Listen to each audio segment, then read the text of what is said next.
I am pleased to introduce our esteemed panel of presenters today. From Elsmart Associates, we have our favorite safety professional, Donald Elswick, who is joining us today all the way from Alabama. Don is a certified industrial hygienist, a certified safety professional, certified hazardous material manager, a certified environmental trainer, and is currently the executive director of environmental and industrial programs at the University of Alabama. He also currently holds a certificate as a hazardous materials specialist and is a certified hazmat technician. He earned his Bachelor of Science in Chemistry at Marshall University, his Master of Science in Environmental Science at Marshall University Graduate College, and Masters of Art in Education from the University of Findlay. Don's military service encompassed 32 years, and if I listed off all of his jobs in and out of the military, we would be here all day, folks. He's very legit. I'm pretty sure those aren't even all of his current certifications we listed, just the ones that he probably thought I could pronounce. Suffice it to say, he's a total safety superhero. We also have Bill Back here, the co-owner of a dual diagnosis center dealing with behavioral health known as My Turning Point. Mr. Back also has a distinguished military background with a military service career spanning over 23 years before he became a lawyer. In 2016, he returned to the healthcare industry where he opened My Turning Point and 2 other facilities. Throughout his professional career, he has served on various board of directors, has been involved with many business organizations, and has co-authored several publications. He's a leader, a visionary, and a strategic planner who offers over 40 years of management, administration, and accountability. Recently, during the COVID-19 outbreak, Mr. Back was contacted by one of his medical supply vendors in Southern California discussing a Hilgem Scientific COVID-19 rapid test that had been waived and approved by the FDA for immediate use by and for medical professionals. Shortly after that, he partnered with the Majoring Group, the University of Louisville Laboratory, and the Hope Wellness Center, where they created one of the first drive-up testing centers in Louisville, Kentucky. This testing site was opened on April 18th, 2020, and continues today with well over 1,000 tests being supplied. In addition, My Turning Point has provided tests for other medical practices, businesses, and hospitals. From Bugbee Conkle, we are joined by Elizabeth Bolduc and Carl Habekost. Elizabeth concentrates her practice in the areas of labor and employment law, representing employers in all aspects of the employment relationship, including counseling employers through complex employment matters, litigation, and appellate work. She also speaks frequently to business groups on a variety of employment law issues, but especially as pertains to discrimination and leave laws and employment handbooks. Elizabeth is an active member of NORA, the Toledo Women's Bar Association, the Labor and Employment section of the Ohio State Bar Association, and the Labor and Employment and Young Lawyer Committee of the Toledo Bar Association. And finally, Carl Habekost is the head of our Labor and Employment Law Department. Carl represents employers in all aspects of safety law, workers' compensation law, and employment law. In addition, he has earned an advanced executive level safety certification as a certified occupational safety manager, which enables him to develop skills to build and manage effective safety programs to reduce injuries and control costs.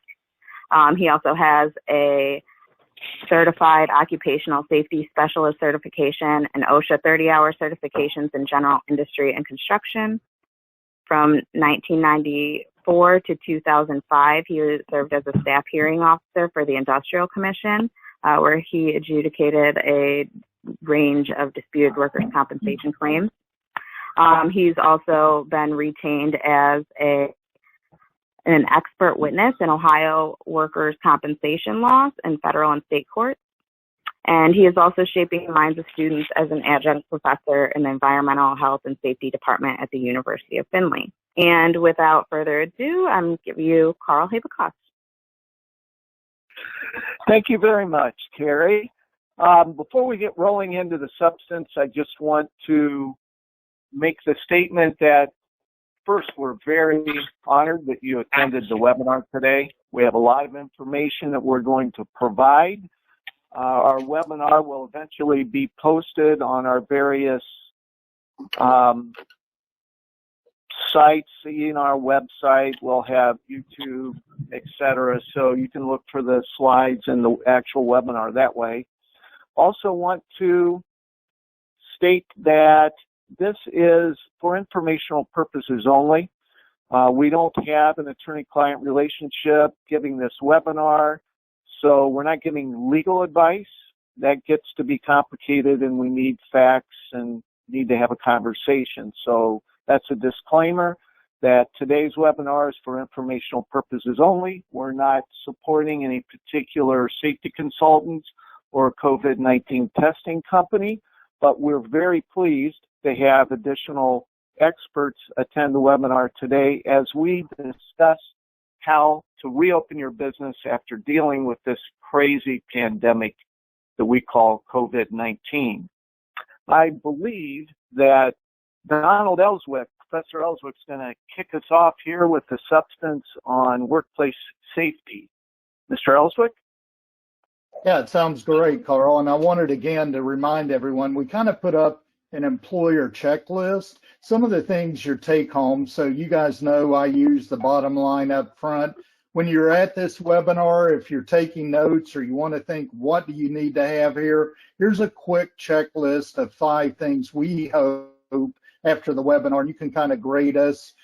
Being professors, Carl and I always look at how are we doing? How are we meeting the needs of our participants? And guys, this is the 5 thing. We're going to hit the workplace safety, employee testing, recall procedures, remote work, and policy changes. And again, like Carl said, obviously we're going to give you the best information we have on workplace safety today.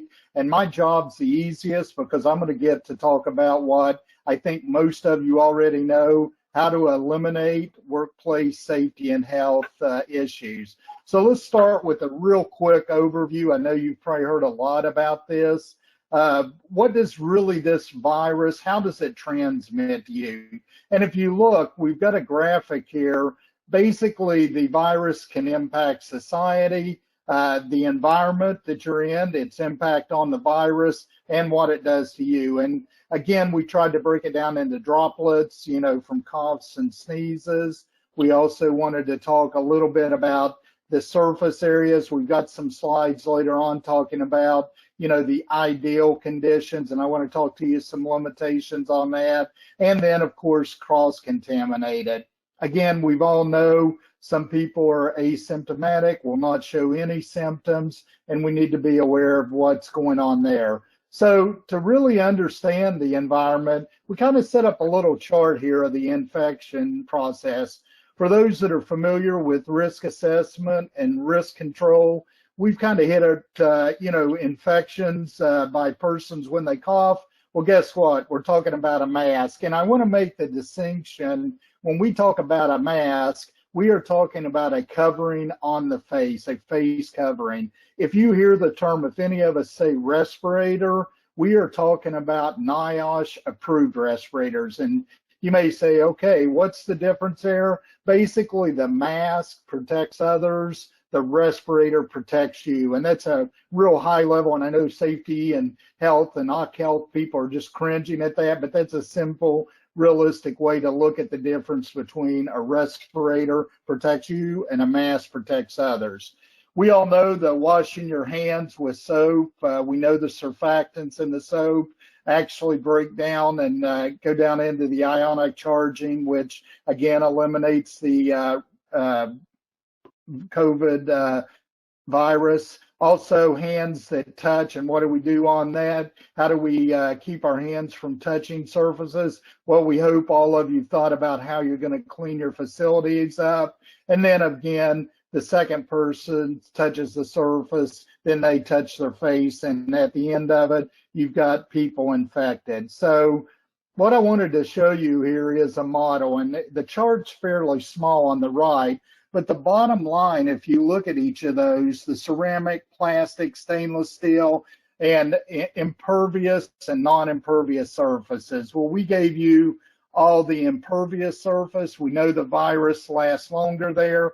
Most of the experiments that were done by NIH or the National Institute of Health were done in a very controlled environment. So again, these are, and I'm not going to go into whether the virus is viral or can actually cause COVID-19. But again, just looking at that chart, I hope you understand that a lot of what we're going to give you are models, and they faithfully represent the real world.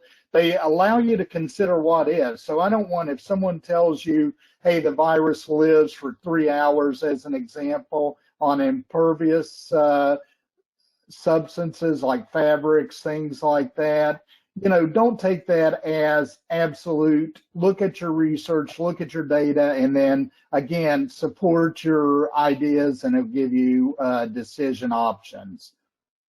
The other thing that I wanted to control, or wanted to hit here, and I'm always afraid to double click on it.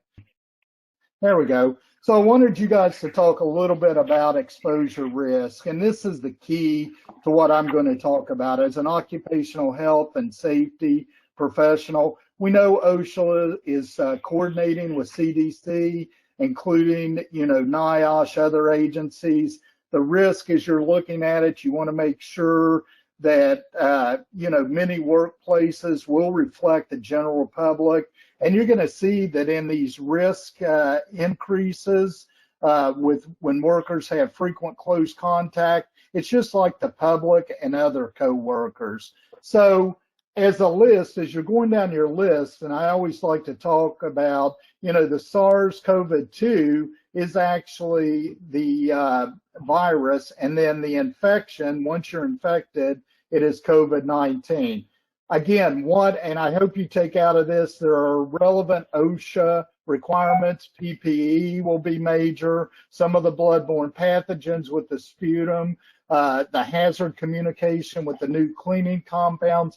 And I know Carl and Elizabeth are going to talk about recordability, which is always a big question on this too. I want you guys to know, with all the consultation and everything we're seeing out of OSHA, that general duty clause has been cited the most. And this is a piece of advice I'm going to give you. Talk to your employees. Make sure they understand, as you're doing your occupational exposure risk, why they're classed, what you're doing to protect them, and keep those lines of communication open. Most of the OSHA inspections are coming from employee complaints. So if you don't have that empowered workforce, which I think most of the people who are taking the time on this call, go out, you know, definitely talk to them, respond to their concerns. It's not about solving everything, but especially if you have healthcare workers, emergency response, some of the operations we're going to talk about, make sure they understand why you're protecting them, in some cases, why your particular industry can't follow certain guidelines. With that said, I would like to go through the risk categories. So we talk about the very high risk. You guys know this. They're on the heroes that are out every day protecting us. Bottom line is, these are the healthcare laboratory personnel, also some of the morgue personnel. I think most of us have seen special, whereas now some of the morgue type workers are now getting into where they're short on some of the PPE or some of the precautions. So again, OSHA defines the very high hazards. So moving on to our high-risk personnel, these are, again, the healthcare delivery and support staff. So these are some of the people that are driving ambulances, that are cleaning up rooms, that, again, are preparing the bodies in the mortuary affairs. Again, these are your high risk. Your medium risk, this is where we really start talking about our industries.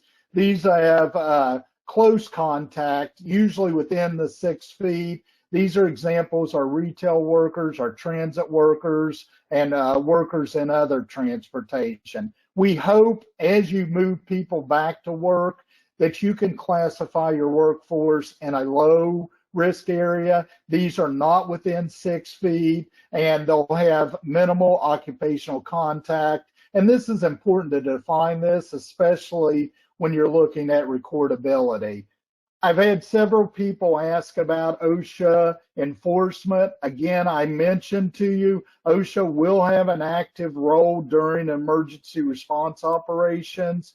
I know myself, I am helping our consultants in the OSHA consultation, can help with everything from developing an infection control plan to all the way to how am I going to communicate that to employees. And there are guidelines when you're bringing people back to training them. So again, OSHA is that technical regulatory body you can go to. I wanted to make sure that each of you've probably seen it. If you haven't, I know Bugbee Conkle is doing a great job of keeping the enforcement discretion with OSHA updated. As you all know, everything from recordability to respiratory protection to PPE, they've put out guidance. A good example is now, even with a lot of the N95 respirators, there have been guidance and changes on those. If you're not aware of them or you haven't been following it closely, please go in and look at these. And I know there may be questions at the end of it on some of these PPE and even some of the other health standards with respirators or recording.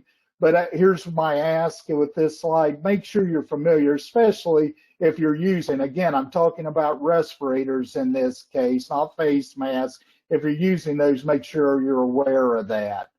The other thing too, OSHA has developed some great guidance. I hate when people just say, go look at this website. Well, I've got to tell you, if you go to OSHA.gov.coronavirus, it just has a wide plethora of information that you can use throughout your guidance. So with that said, a lot of people have asked me, how do I determine, or what is OSHA saying about guidance for PPE?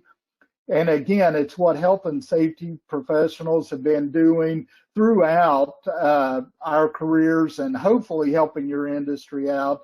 You're doing that OSHA required, PPE guidance or PPE matrix. This is a great time to engage your employees, to go out and talk to them and look at some of the tasks. The other thing too, and this is something you can cover with your employees, make sure your OSHA guidance, you talk to them about, even though they've heard about it, talk to them about how your employment or how you as the employer are going to socially distance them, how we're going to, practice good and frequent hand washing. Also talk to them about touching their eyes and nose. And the other thing, the face mask guidance. And again, CDC has done a lot of work with face mask, and now we're talking about that. But I hope you look to the right. As you're doing your risk assessment, talk about face mask and include in your risk assessment safety challenges for these masks. Also talk about obstructed views. If you have a powered industrial truck or forklift driver with a face mask and it interferes with his view, well, maybe you want to look at how you're using those face masks. Also, again, the ADA liability, certain people should not be wearing masks. This is where that interactive and personal conversation. But again, this is the caution, again, with any PPE, make sure you're doing a good risk assessment. And as you look at the last part of this, make sure that you explain to employees how you're going to regularly clean and disinfect PPE. We've been getting a lot of questions on that, and explain to them how you're going to clean and disinfect the areas where multiple employees work. And again, follow all the EPA cleaning and disinfection protocols. And if you haven't looked at it, CDC has also provided guidance for cleaning and disinfecting. With that said, I'd like to, of course, focus for my last minute or so on what I consider the key to everything we're doing. For many of you that know me, I think every question in safety and health and any occupational exposure can be answered with this hierarchy of control. So I hope as you identify and do your risk management that you think about this. How can I eliminate the exposure? or substitute in that area? How can I remove or create a physical change to the workplace? Again, then your worker employers are trying to do something. And then possibly last is the PPE, because again, those bottom two both require the workers to do something or wear something. And in these times of stress, we want to be especially clear that we're trying to eliminate things the employees have to think about and are going through. So if you look at my next slide, definitely the engineering controls to PPE, try to keep those in order. So with that said, I wanted to turn over to Carl now, a quick question. So Carl, someone asked a while back, why does OSHA recommend goggles in addition to airborne precautions? So I'll let you take this one and take off, sir. Well, thank you, Professor Elswick. First, I've neglected to mention that on this webinar, all of the presenters are practicing social distancing. Professor Elswick is in Alabama.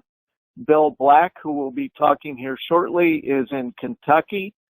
Elizabeth and I and Carrie are spread out all over Northwest Ohio. So we're all over the place here. And to answer your question, Don, it really goes to what you were talking about, that this virus is spread by human beings by way of communicating in droplets, which is why social distancing is so important. It enters the body through membranes, and the eyes are, as you know, accessible. Droplets are accessible, and it is a membrane tissue, and the droplets can get into the eye. So that's why not only this virus, but other viruses, going back to SARS virus, can be transmitted by way of droplets, and so they have recommended goggles for a long time. Now, let's see here. There we go. Whoop, I just skipped one. Here's what we recommend. We're in the middle of a pandemic, if you didn't know, and you should have a pandemic plan. If you didn't have one before, it's understandable. In my lifetime, I've never seen anything like this. But there really would be no excuse in the future not to have a pandemic plan. Everyone is specific to the company. You can't just go cut and paste off the internet and develop a pandemic plan. It doesn't have to be detailed, but it should contain some basic information. How are you going to prevent the spread of an infection? What sort of disinfecting procedures do you have? How are you going to identify and isolate the sick people? Because they are more than likely going to spread the virus. And also what Attorney Bolduc and I really deal with on a regular basis is talking to companies and have them understand that you're going to need to be flexible in this time. You have attendance policies, which is a general rule you must follow, but we need to be flexible. These are not normal times. I always say, and everybody who's heard me talk and who work with me, if a company focuses on protecting their employees, which are the biggest asset to any organization, 99% of the time, you're going to be fine. You're going to dodge the minefield of liability. Because if you focus on protecting your people, everything else just seems to work out. There we go. What are you going to do if you have a sick employee? How are you going to deal with that? There are a lot of good points that you can find on websites. Center for Disease Control, which has been talked about already today, the CDC. Also, your local health departments and the state health departments, they have good information. This really flows with what we've been talking about all along. But here's a little more detail. The employees need to understand their health is paramount. They have to contact their healthcare provider immediately. You should have that in your policies. And we're recommending, and we'll get into that later, that employers develop COVID-19 or coronavirus policies. There is a difference, by the way. The coronavirus is the actual virus that causes COVID-19. COVID-19 is a diagnosed medical condition primarily focused on attacking the lungs, so you have lung incapacity. So the employees need to contact their healthcare provider. Then they need to be cleared before they can return to work. And there are certain specifics that you need to follow, and you need to ensure for the safety of the employee and the safety of your work staff that those procedures are followed.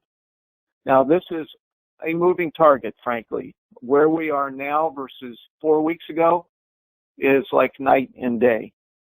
So all of you who are responsible for human resources and in safety need to be attentive to what's going on in the world. Look at the different agencies, because this truly is a moving target.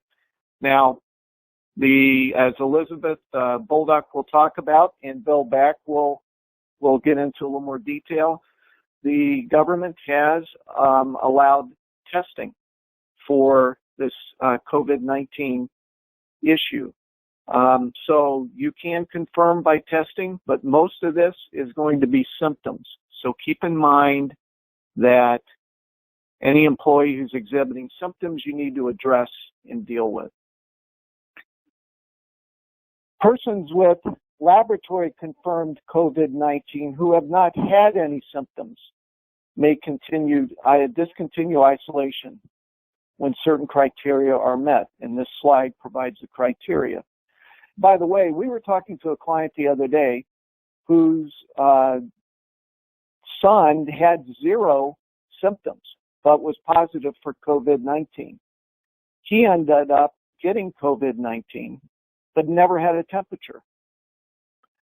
So, you know, this is just one of those odd viruses that the symptoms are not always consistent. Nevertheless, what OSHA is requiring is that you provide a workplace free of a recognized hazard as much as possible. So document what you're doing. If it's not documented, it never occurred. You need to document your policies, document how you're going to handle positive cases which are asymptomatic. When somebody is diagnosed with COVID-19, they can transmit the virus. So this slide will explain to you how to handle that. Exposed employees. Close contacts. If somebody has been exposed and they're directly working with an individual who's diagnosed, or perhaps in their house, they need to stay home 14 days after the last exposure and maintain social distancing. Your employees should be encouraged to self-monitor for symptoms. We recommend that you train your employees on how to monitor, how to self-monitor for symptoms. Avoid contact with people at higher risk. Who is at higher risk? Well, older people. I believe we have slides that talk about this. People with compromised immune systems, people who have lung problems, diabetes, or obese. Those are just some of the people that are compromised who should avoid exposure to this virus. This is a nice slide. Exposed employees in critical infrastructure. They should stay at work under the following conditions: pre-screening, regular monitoring, and then the very safety precautions we've been talking about. Wear a mask, social distancing, disinfecting and cleaning the workspaces. We recommend that you create a procedure for each of these points, especially disinfecting and cleaning the workspaces. That should be pretty basic. How often are you going to do it? Who's going to do it? What disinfectants are you going to use? The social distancing for production facilities, factories, that may involve definitely changing how the workflow operates in your facility. Wearing a mask, Professor Elswick already covered that. And once again, just to let you know, we will provide this PowerPoint and the webinar to you in the future. There we go. This slide is here for a very specific reason. It's a question that we get regularly, even without the COVID-19 crisis. OSHA recordable is one analysis. Workers' compensation is a separate analysis. Professor Elswick talked a little bit about recordability for OSHA purposes during this COVID-19 crisis. We will provide you with a decision tree right after this slide. But OSHA recording criteria is work-related, has to be a new case, and then you have certain things, hopefully not death, but days away from work, restricted work, medical treatment, etc. Workers' compensation is a very specific benefit that is provided by way of insurance to individuals who are injured or acquire an occupational disease in the course of and arising out of employment.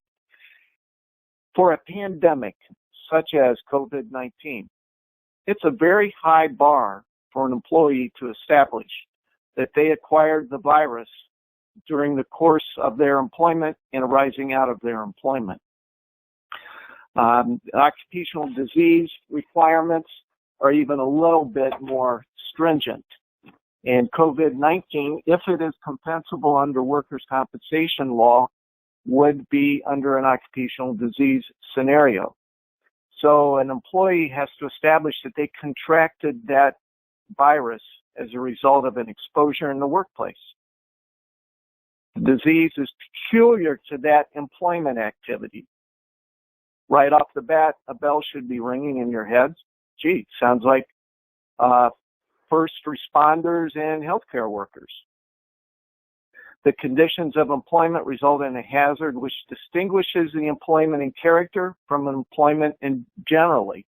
So once again, we're now more focused on first responders and healthcare workers.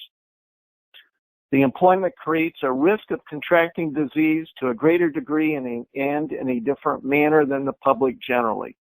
So those are the points for an occupational disease. There is a House bill that's been introduced. We noted it on this slide, House Bill 571. It has not passed, but we just wanted you to be aware of it. It's on our website. The Ohio legislature has proposed a bill in the House of Representatives that would allow for an easier way to get an Ohio workers' compensation claim for COVID-19 if it was contracted as a result of job duties, and they specifically identify peace officers, firefighters, emergency medical workers, etc. So just be aware of that. It's not passed and it may not become law. Just a little more guidance from OSHA. Record-keeping exposures. It can be a recordable illness if, and every one of these elements has to be met. It's a confirmed case of COVID-19. They direct your attention to the Center for Disease Control as to what the definition of a confirmed case is. Second point, it has to be work-related, and I believe we may cover that here shortly. What does work-related mean under OSHA? Finally, the case involves one or more of the general recording criteria. So I will say that OSHA is being lenient to a certain extent in this. This is new territory for everyone. OSHA has a great explanation of recordability on their website. I would highlight here 1 second. There is a big difference between recording an illness such as COVID-19 in the workplace and calling to report an injury or illness. They're two different things. And I don't want to go down that rabbit hole because we'll be here forever if I do that. Just wanted to identify that there is a difference between recording and reporting. This is the decision tree I was talking about. If you are able to get a copy of this PowerPoint, this is a nice slide for you for reference. It explains the manner in which your analysis flows for recordability of an OSHA case. I'm not going to go into detail on this, but be aware that this is a nice reference point. It's a flow chart for you. Finally, I believe before I turn this over to Attorney Bolduc, our next slide discusses the responsibility that employers have for advising employees on how do you report an injury or an illness. In this case, we're talking about COVID-19. You need to encourage an open line of communication between your employees and supervisors and management.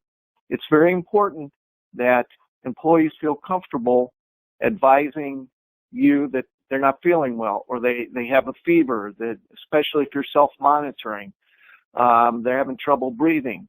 You need to know that immediately. So having an open line of communication is important. It's always been important as far as OSHA has been concerned. They amended the injury recording and reporting regulation a few years ago. So this is a high priority for OSHA, and it is highlighted during a crisis like this. So we just wanted to let you know that that is still a requirement under OSHA regulations, that employees have to be encouraged to report illness symptoms. Now, the question is,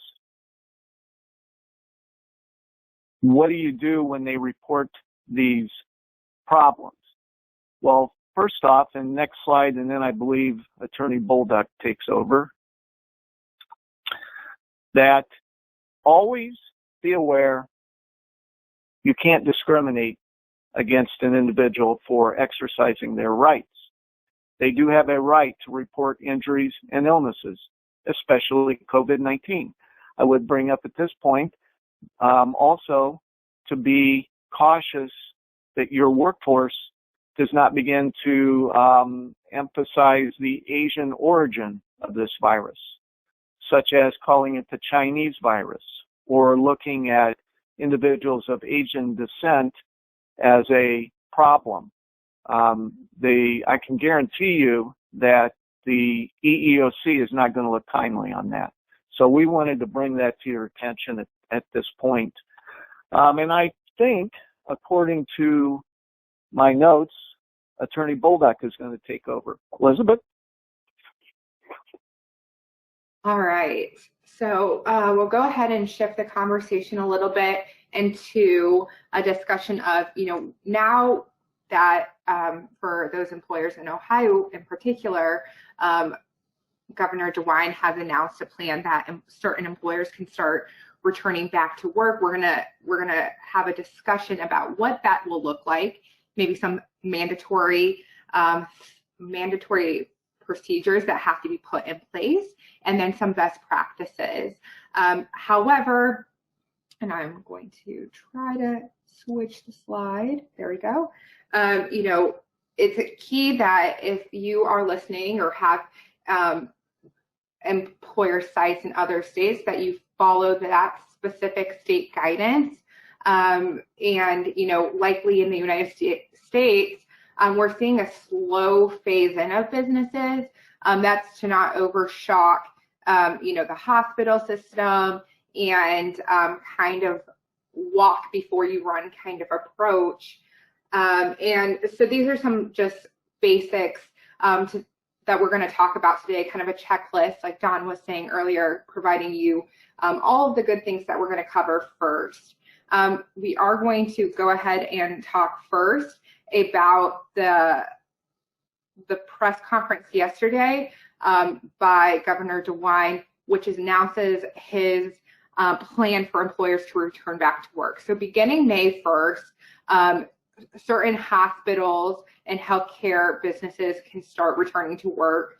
But specifically on May 4th, and there is a lot of overlap here So I'm going to try to do my best not to be too repetitive. But May 4th, manufacturing, distribution, and construction workers who were not deemed to be essential businesses and able to continue operations during the stay-at-home order are now allowed to start rephasing back into work and able to open up their facilities again starting May 4th. However, there are some mandatory requirements in order to open up your facilities and continue operations in Ohio. The first is that the social distancing is still a requirement. So there must be a 6-foot distance between individuals. When that is not available, there should be some sort of barriers. I know some of our clients who we have worked with have rolled out plexiglass barriers or other types of means to separate employees who are working in close proximity. Also, employees are now required to do a daily symptom assessment. So that includes taking your temperature and monitoring for symptoms. And so there are a few ways that you can do this. You can, do testing on site, so temperature testing on site, or you can require employees to do it before they come to work. You can have employees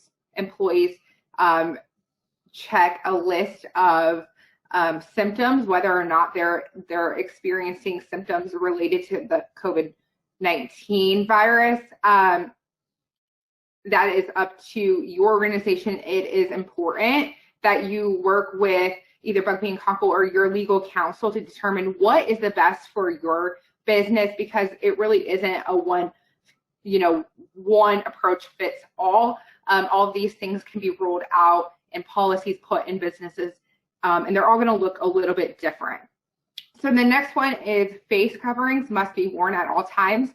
I've been following social media very closely for the last 24 hours or so, and I think this is the one that has raised the most eyebrows. So originally, people were thinking that that wouldn't be a requirement. However, it is now mandatory, and so that brings a lot of issues.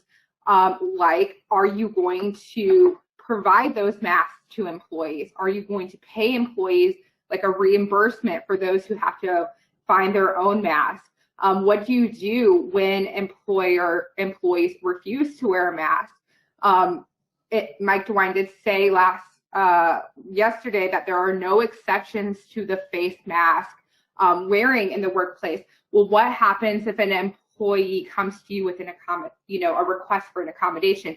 What do you do with that kind of information? So there's a lot of employment issues that are going to arise out of that. And so it's going to be essential that as you're preparing to enter the workforce, that you have policies or training for your supervisors to know how to address those issues. And we're going to get into some of those issues later on in the presentation, but those are kind of just some of the topics that employers need to start considering as May 4th is closely approaching. There's also a requirement of regular hand washing along with other hygiene protocols that have been around, hand sanitizer and those types of things.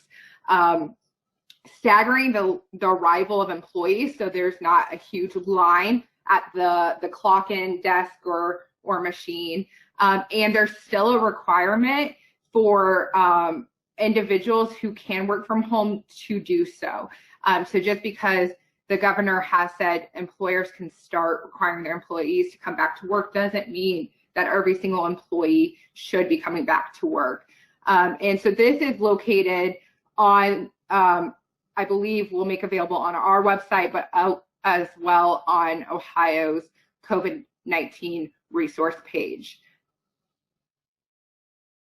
There we go. So the May 12th consumer and retail services will start to open up. They have very similar requirements. The face mask must be worn both for consumers, so those entering the store, and also those employees.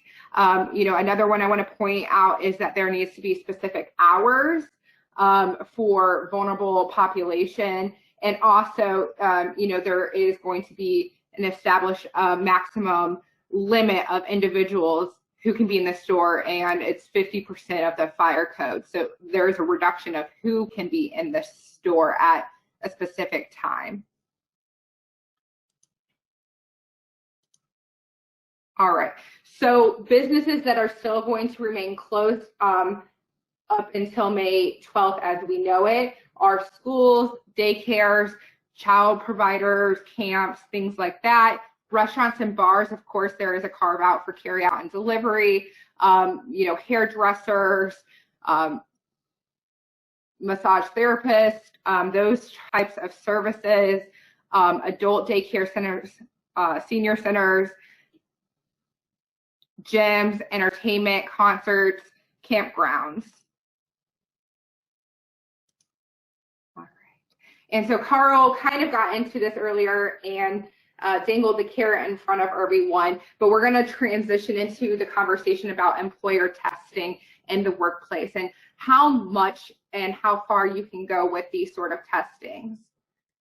So the first question, or I guess the context behind this, is the Americans with Disabilities Act, which I will refer to as the ADA for the rest of the presentation, is a regulation out there that protects disabled and employees and individuals and provides that they have equal opportunity in the workplace. And within the regulations, it prohibits employers from discriminating against employees who are disabled or perceived as disabled. And so it's not just employees, it also applies to applicants. So that is something to be cautious and keep in the back of your mind throughout this whole thing, because you can run afoul of the ADA if you inquire too much or you don't follow their guidance. So generally speaking, the ADA prohibits an employer from making disability-related inquiries and requiring medical examinations of employees. So what that means is any type of question that might elicit information about an employee's disability. So if you are a hiring manager, you probably know this, but others may not. When you are interviewing an employee, you cannot ask if they are disabled, right? So you cannot specifically ask, do you have X medical condition? That would violate the ADA. A medical examination is any type of test or procedure that seeks information about an individual's physical or mental impairment. And so there are only certain times under the ADA when employers can give their employees a medical examination. For example, employers cannot give applicants a medical examination without a conditional job offer. And typically it has to be a medical examination for employees has to be job related and consistent with business needs. However, we're in a weird time right now, and there is a prong in the ADA that carves out an exception to all of the ADA regulations when there is a direct threat, which is just a significant risk to the harm and safety of either the individual or others in the workplace that cannot be eliminated by a reasonable accommodation. So that's just kind of background for everyone to understand the discussion we're going to have about employer testing. The biggest question we're getting right now, and thankfully the EEOC has recently come out and clarified so employers do not have to guess or read between the lines, whether or not they are able to administer tests to detect the presence of COVID-19 virus. The EEOC has come out and to say that this is okay. Employers are allowed to conduct COVID-19 testing in the workplace under the direct threat standard. So the standard we were talking about earlier. Since there's a pandemic and there's a real threat of infecting others in the workplace, this is now lawful under the ADA. However, employers should not think, oh, if we're going to perform tests in the workplace, we're done, we can wipe our hands, wash our hands of everything else. Employers still have to roll out infection control practices, so the social distancing, the hygiene requirement of hand washing and hand sanitizer and extra cleaning on high touch surfaces. All those things are still need to be practiced in the workplace. For any type of medical information, the ADA requires that those be kept confidential as medical records. And so if an employer wants to conduct medical testing, it must keep the results of that test confidential, meaning, you know, in a separate file, a medical file for the employee, and they cannot, you know, tell other people, which raises a question that we didn't hit on earlier, and I wanted to discuss it now, is what happens when an employee may test positive for COVID-19 in the workplace. Do you tell other employees or do you tell the supervisors?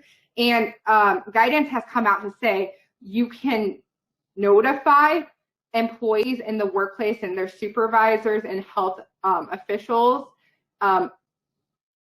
However, other than health officials, you cannot give the specific identification of that employee. So that needs to be kept confidential at all times.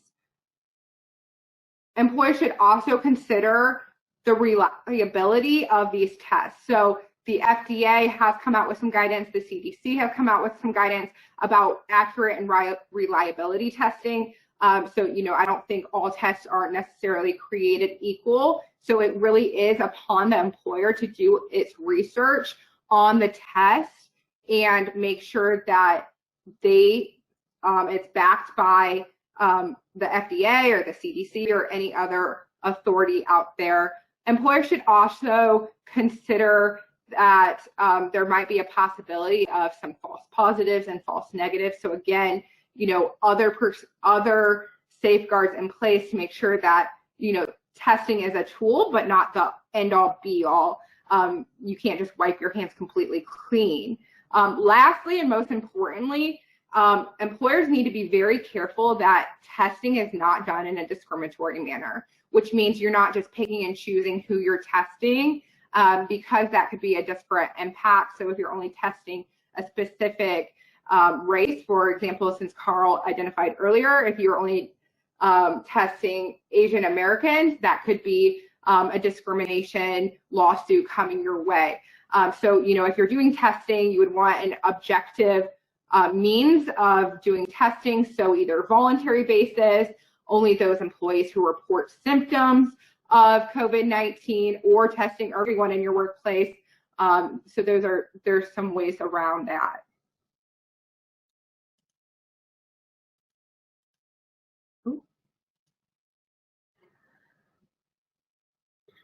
The next question that comes up is temperature taking in the workplace, whether or not that is allowed. And so in Ohio, Governor DeWine has now required that to happen, and that is allowed. Of course, you need to keep those results confidential as well. And the EEOC has clarified during this pandemic that it does not run afoul of the ADA. However, I want to caution employers, you know, when you're doing any sort of medical testing or screening, you want to make sure you don't overstep in the testing, or you don't want to ask questions that are too broad. You might elicit some information that you really don't want.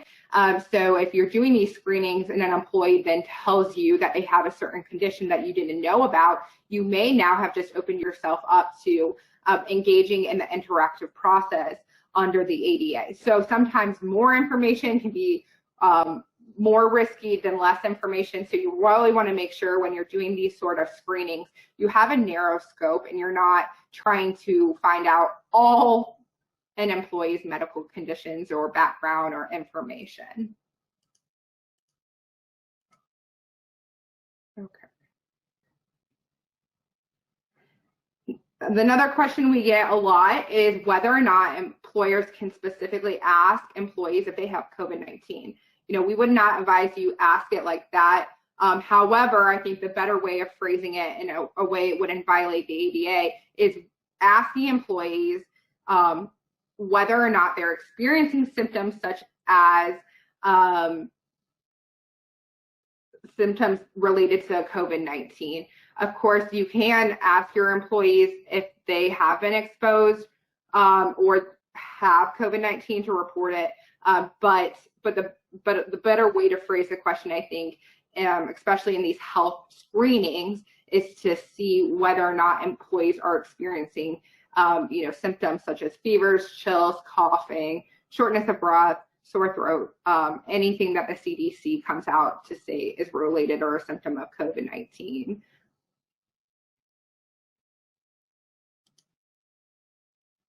So a couple more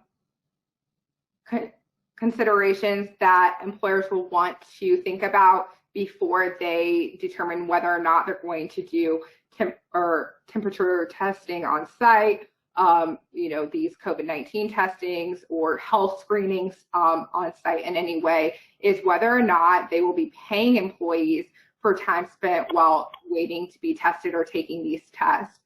You'll also want to think about how you're going to handle an employee's refusal to submit to a testing or health assessment. So are you going to say, well, are they going to be refused to enter the work site? Are they going to receive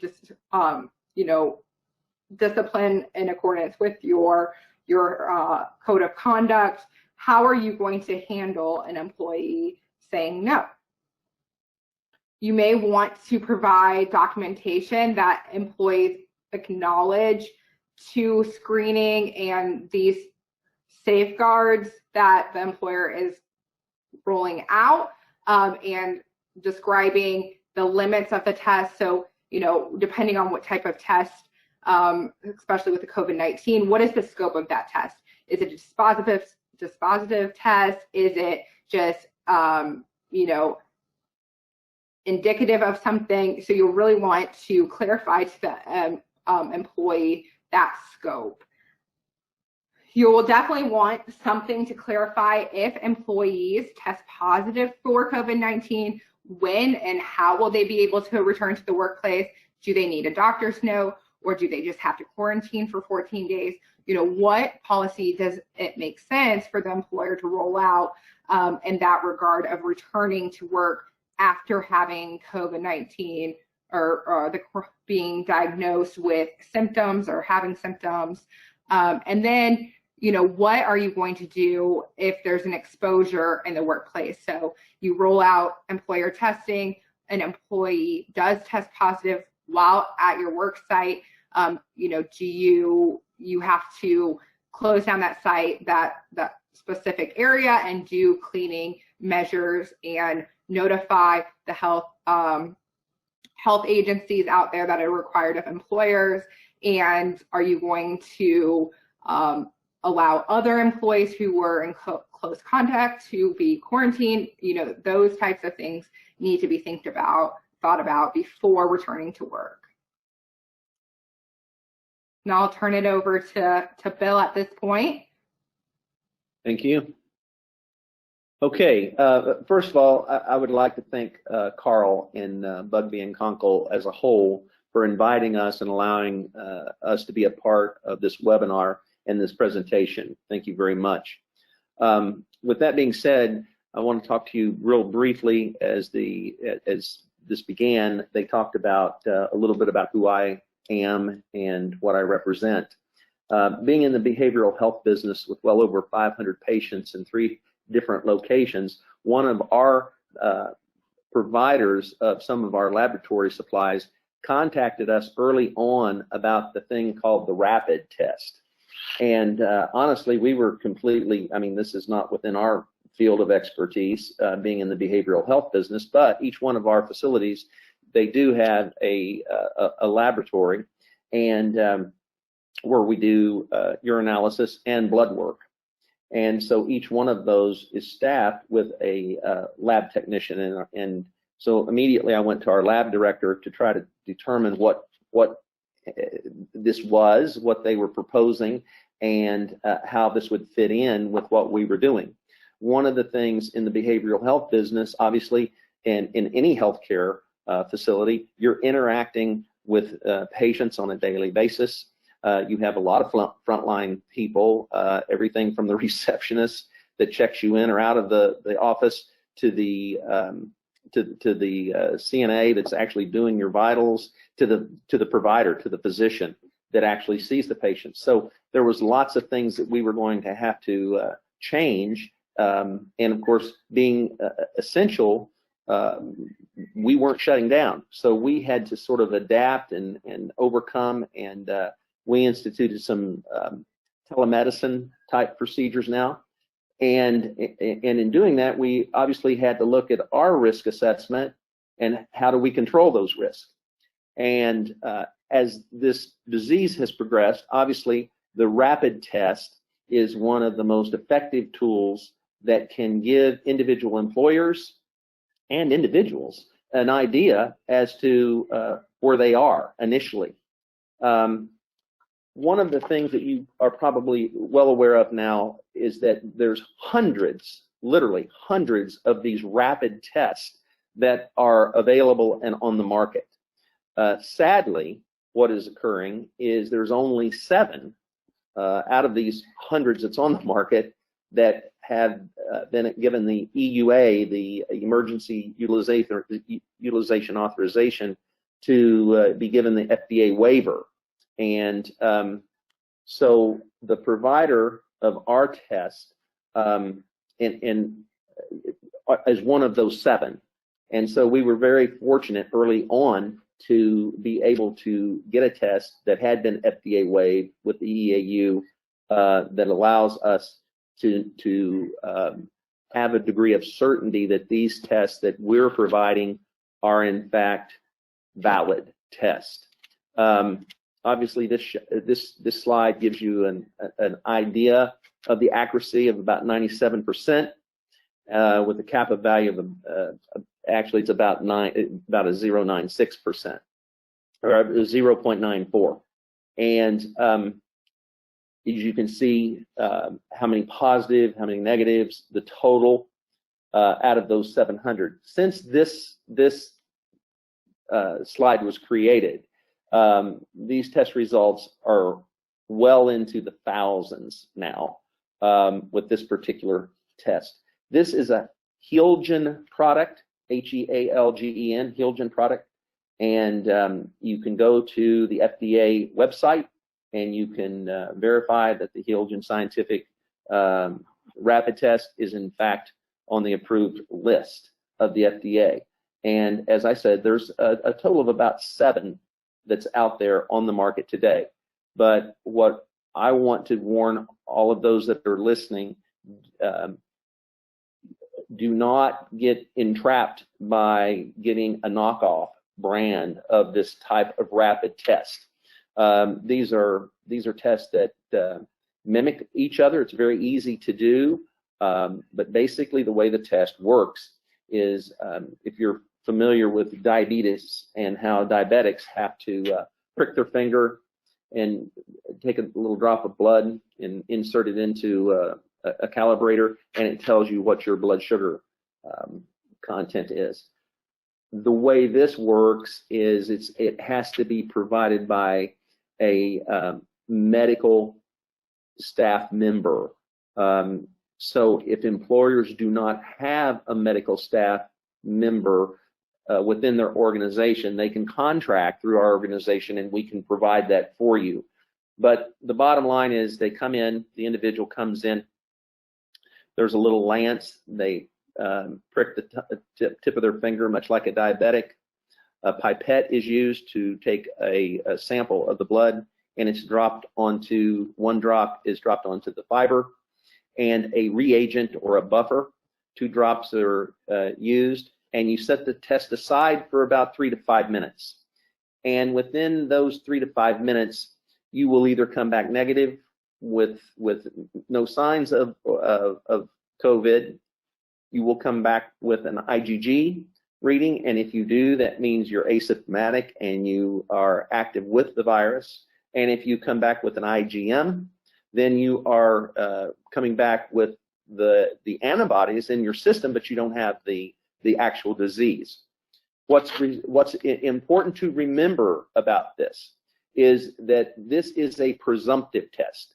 All rapid tests are presumptive tests. Just like if you have your employees tested for through a urinalysis for drugs, for instance, those are presumptive tests. If they come back negative, everything's good. But if they come back positive, you have to confirm those tests. And then those test results have to be taken to a confirmation laboratory.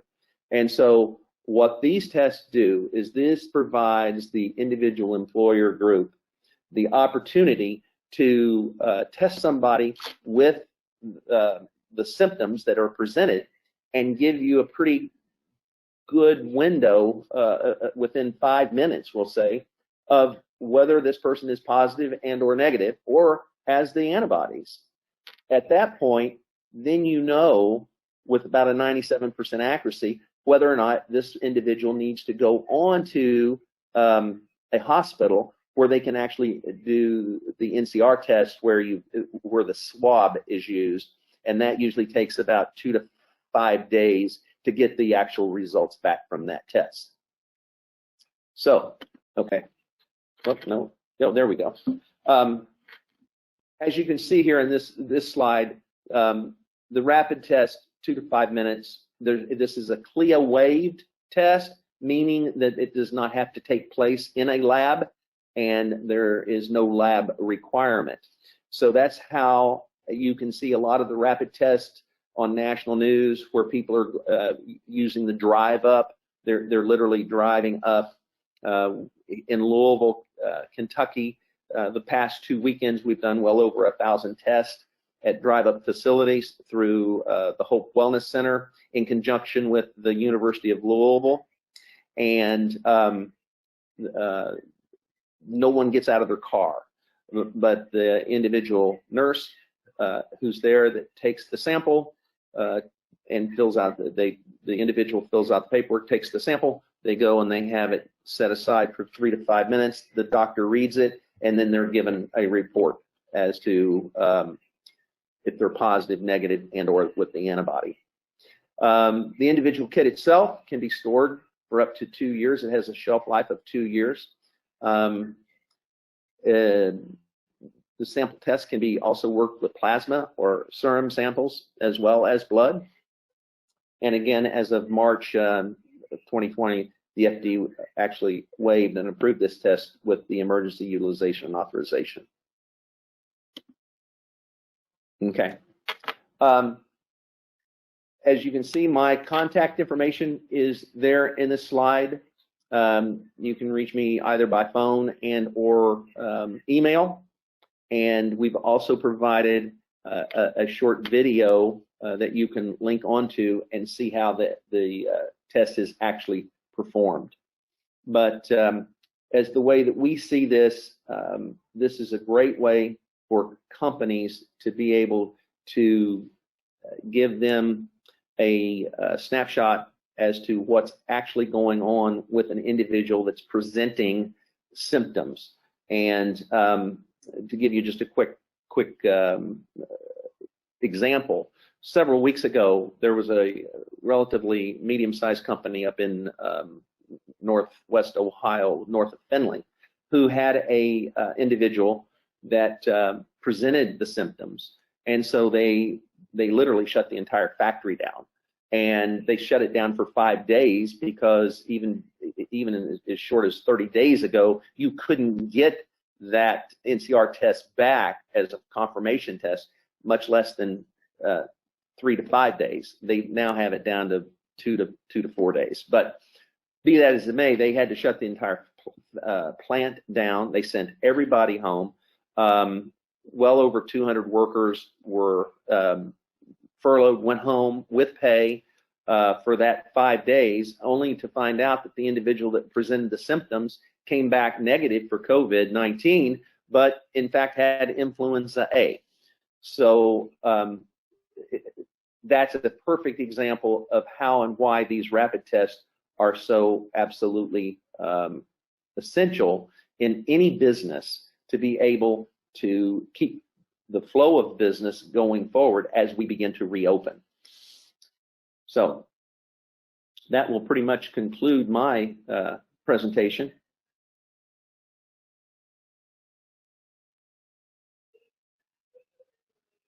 All right, so we're going to go ahead and just talk about some policies and considerations as employers start entering the workplace, or for those employers who are now allowed to, beginning on May 1 or May 4th, to enter the workplace. So, you know, today really starts the clock of, if you haven't already, preparing a plan of how and when employees will return to work on the work site. And the reason you'll want to do this plan is so it'll be organized and controlled, so that you can adequately communicate to your employees of the expectations of them. All right, so you know you'll want to consider a phasing in approach, especially since there is a restriction on the capacity within the work site. So you know, I think phasing in employees coming back to work is a great approach. So you know, those employees who are working remotely and can still work remotely really should be, and so that could be phase one. Those employees, for the time being, are still remaining off of work, or off of the work site, I should say, and teleworking.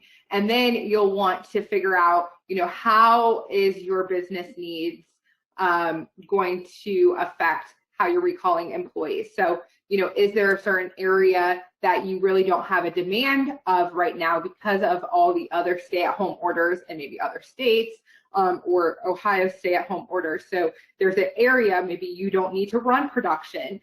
So a phase-in approach is what we're seeing that employer should do, so you're not really shocking all the employees, bringing back everyone all together at one time. You can kind of work in small batches. You'll definitely want to make sure that there's an objective reasoning of how you are calling back employees, so that it's not in a discriminatory fashion. So, you know, you're not, you're basing it on, for example, seniority or job classification or department, things like that. And then you're going to want to think about considerations of how are you going to handle employees who refuse to come back to work. So they're either on unemployment right now and want to stay on unemployment because the benefits are so high. You know, are you going to inform them that they might lose their unemployment if they fail to return to work? Are you going to incentivize them with pay to come back to work? There's a lot of issues for employees not wanting to come back to work, and those issues really need to be dealt on a case-by-case basis. But you know, employers should start having that conversation to determine what makes sense in their workspace. You know, we talked about this again. So those employees who can work from home should, and there should be some sort of teleworking agreement. So, you know, employees and employers are on the same page of what's expected of them. And you would probably want to be flexible for those employees who need special accommodations. So maybe those employees who can't return to work but can work from home because they have childcare issues, or maybe they've come to you and identified that they're in the vulnerable population and would want to work from home for a little bit longer. So you should really be kind of flexible in these types of agreements when possible and feasible. Again, we talked about this a little bit before when we were addressing Ohio's return to work policy, but you know, there still needs to be physical space, the 6 feet social distancing, So, maybe utilizing spaces that are no longer available. So like, lunch rooms, maybe not lunch rooms, but conference rooms, areas that were previously used for congregation, eliminating that and moving offices or desks or work sites so that the work environment can be more spread out, and you can relocate employees that way. Tape and other metrics of showing employees safe distancing are a good tool to use. And you'll want to make sure that you're communicating to employees that when they're coming into the workplace, maybe there's specific places of where they can enter and exit the facility, how they do so, not walking in with people, walking in individually, things like that. Governor DeWine talked a lot about this yesterday, vulnerable populations, and urging employers to really consider and be empathetic to vulnerable populations. I do want to put a caveat here, though. Employers need to tread really lightly on this because if employers are taking paternalistic approach to the vulnerable populations, they could violate certain acts. For example, if they're not returning any employees who are above the age of, let's say, 65 because they're vulnerable, employers could face an age discrimination lawsuit because they are not recalling older workers and therefore, violating the the ADEA. Same with pregnant workers. So that's another vulnerable population. If employers are making paternalistic choices, meaning making the choices for employees, that they're not recalling any pregnant workers, that could again violate, Title VII and the Pregnancy Discrimination Act. So you'll really want to have individual conversations with vulnerable populations and really, have them come to you to talk about their situations. And then at that point, consider whether or not an accommodation can be made for those individuals.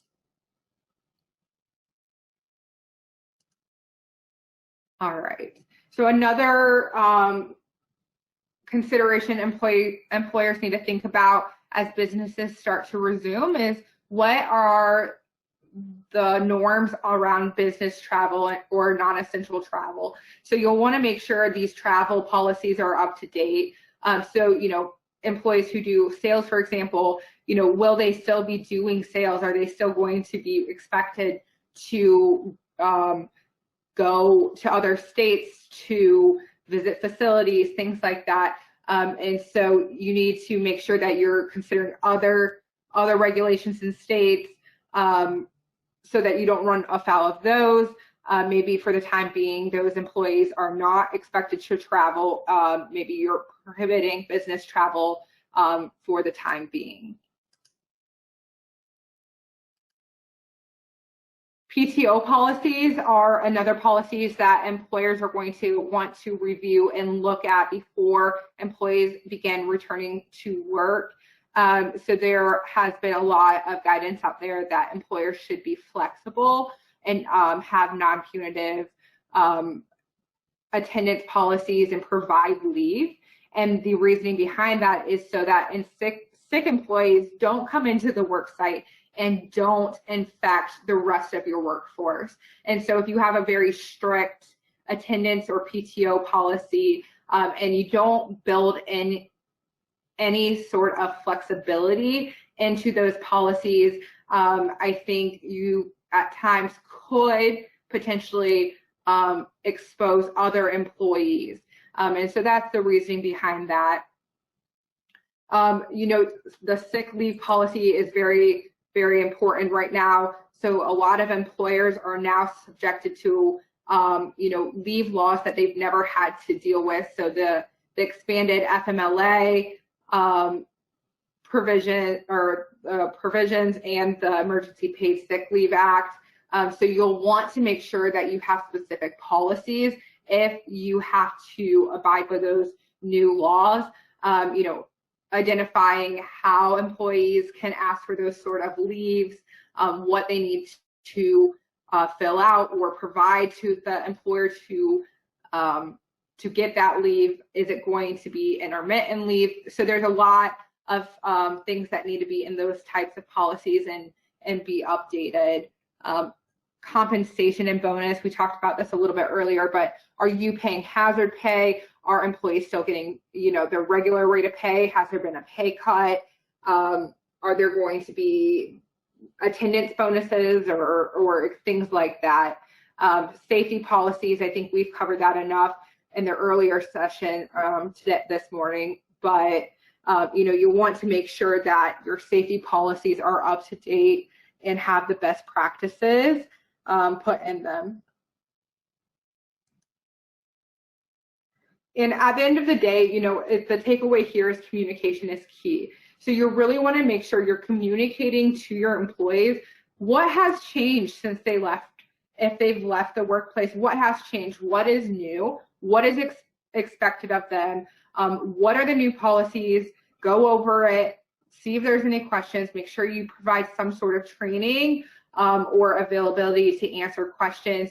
It would be, a lot of employers are rolling out kind of an addendum to their policies and procedures of, COVID-19 policies that address all of these concerns.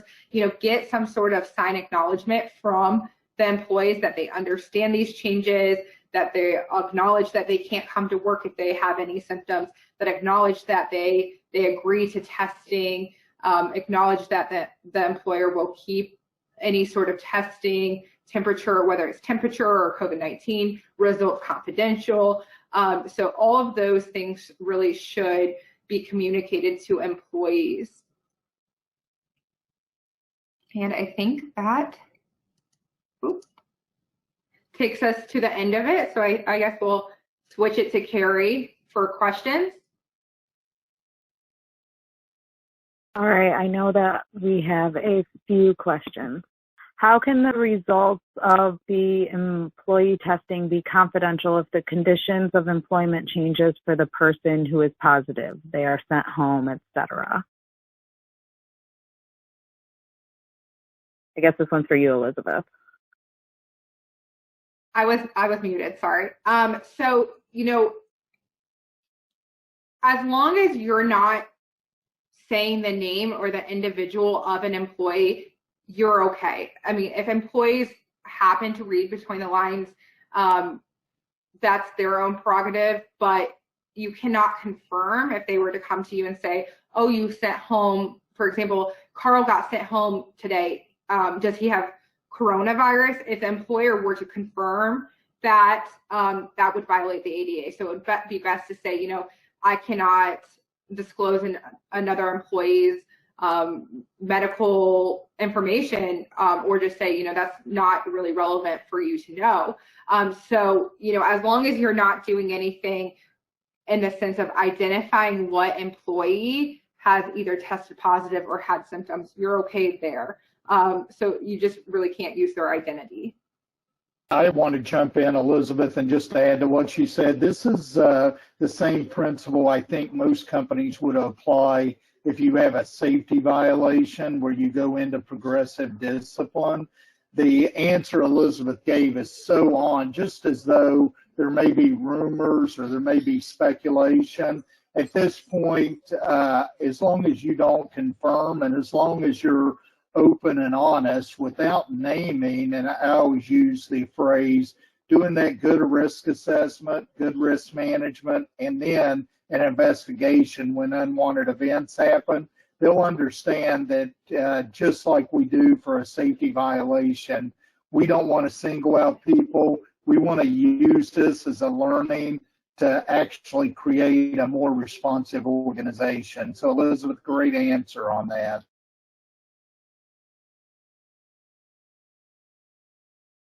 Well, since we got everybody on the line, this is Carl. How does an employer handle the results of the COVID-19 test that Bill Black talked about?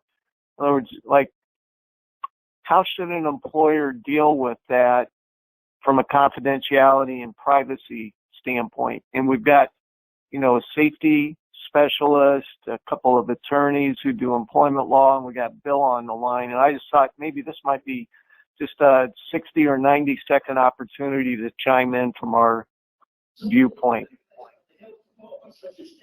From a safety and health, Carl, you know what I'm going to say. Handle it just as delicately as you would a positive substance abuse screening. We don't ever name people. We don't ever say things. We protect there just like we would want to be protected, and we protect our workforce. So that's my short answer. Mm-hmm. Correct. Yeah, and oops, sorry. You get an A, Don. Elizabeth?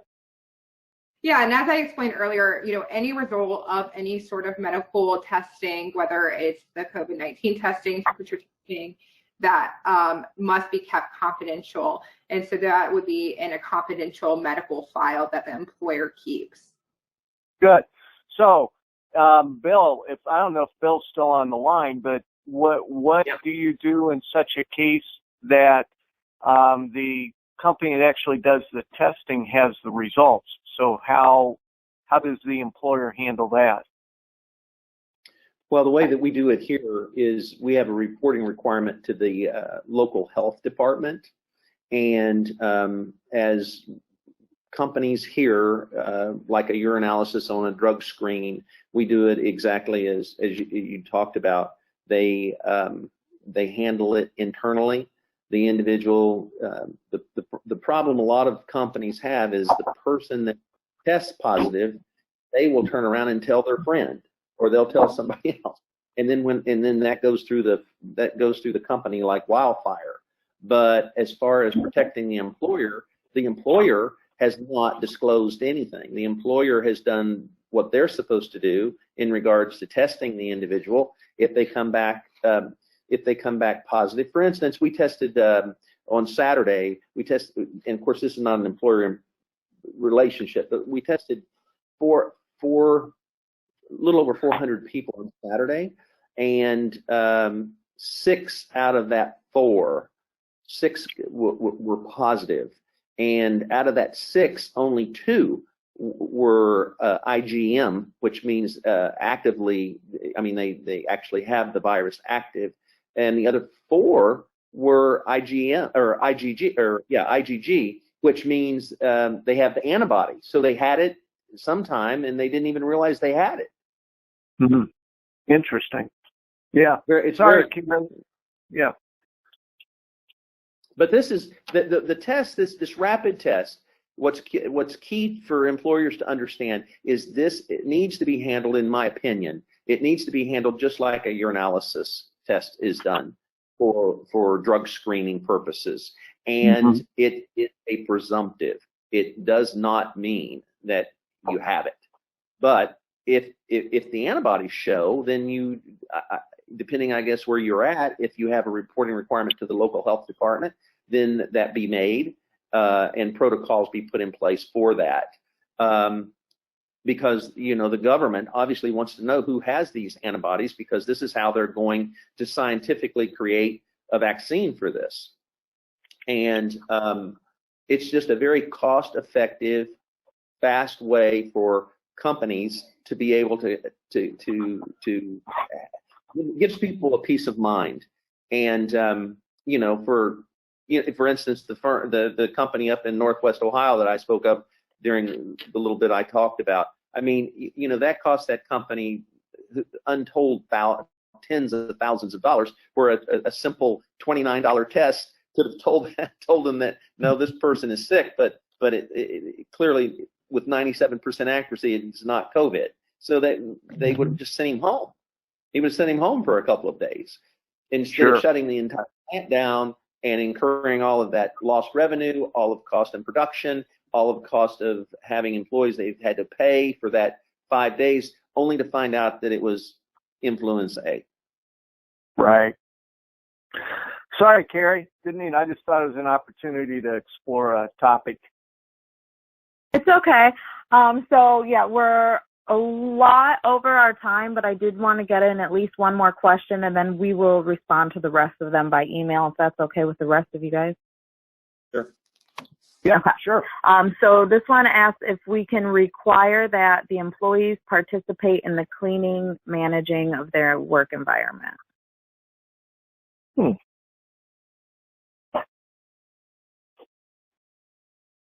Well, this is Carl. I'm going to chime in and say that that is a decision that should be made after doing some research and consideration of the workforce, how the workflow is, and whether you can validate that the work sites have been cleaned appropriately. And Carl, I'm going to add my key thing that I've said. Again, if you're going to require employees to do different or change their assignments, it's a perfect time to invoke OSHA 1910-132D, where you do that hazard assessment, which again will get the involvement, buy-in, explain why you're doing it, provide the PPE, and really do that risk assessment, risk control with your employees. So what we started with, we'll end with, that's a perfect way to do that risk assessment, to not only make it, available to the employees, empower them, as Elizabeth said, and as Carl said, really get them involved. So that's how I would answer that.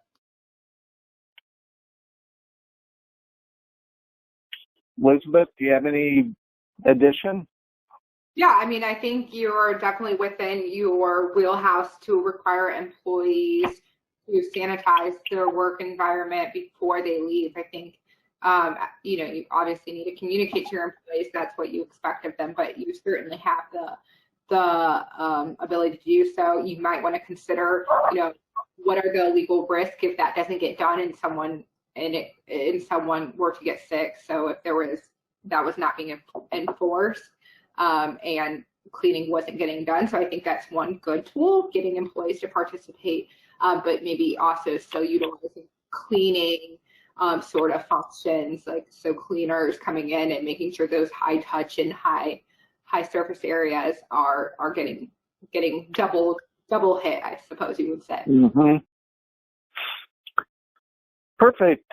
I'm sure I speak for all of the presenters. We are honored and thankful that you took your valuable time to attend the webinar today. We certainly hope that you got some useful information. We will be available to answer any further questions afterwards.